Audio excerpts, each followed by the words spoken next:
le génie de Admor HaZaken et du Sefer Tanya, ça a été vraiment de nous confronter directement avec notre âme. Et notre âme, sous-entendu la complexité de l'âme. Cette notion de Hitralkut, cette notion de distinction entre deux âmes qui sont en nous et qui luttent l'une avec l'autre. Et puis même l'émergence d'une troisième âme, qui est l'âme intellectuelle, qui pourtant n'est pas encore définie dans le Tanya. Elle est définie de manière, en allusion on va dire, dans la notion de Nefesh HaMaskelet, qui elle est en relation avec l'âme divine.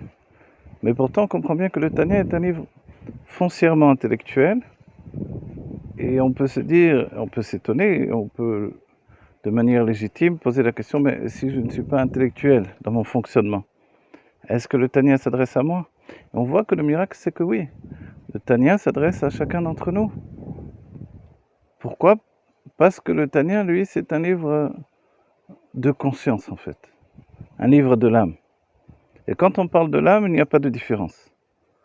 Donc quand le Tanya vient nous expliquer comment nous sommes construits, c'est une construction intérieure qui touche chacun d'entre nous, qui parle à chacun d'entre nous.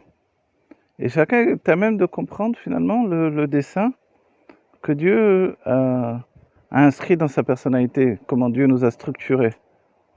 Et à partir de là, d'avancer, non seulement dans la compréhension du divin, et c'est ce qu'on appelle vraiment une étude des Shem Shamaïm pour le nom de Dieu, c'est-à-dire je viens connaître Dieu.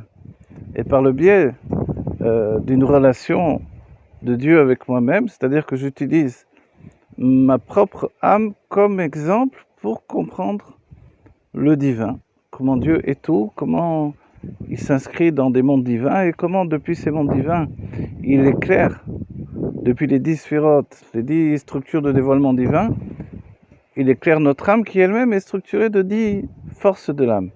Et cette relation entre les mondes et notre âme, c'est vraiment ce qui fait on va dire la construction de la Kabbalah du Hari, à Kadosh, et que l'Admor HaZaken nous donne d'intégrer dans notre vie au quotidien, sans être pour autant un Mekoubal. Et ça, c'est extraordinaire.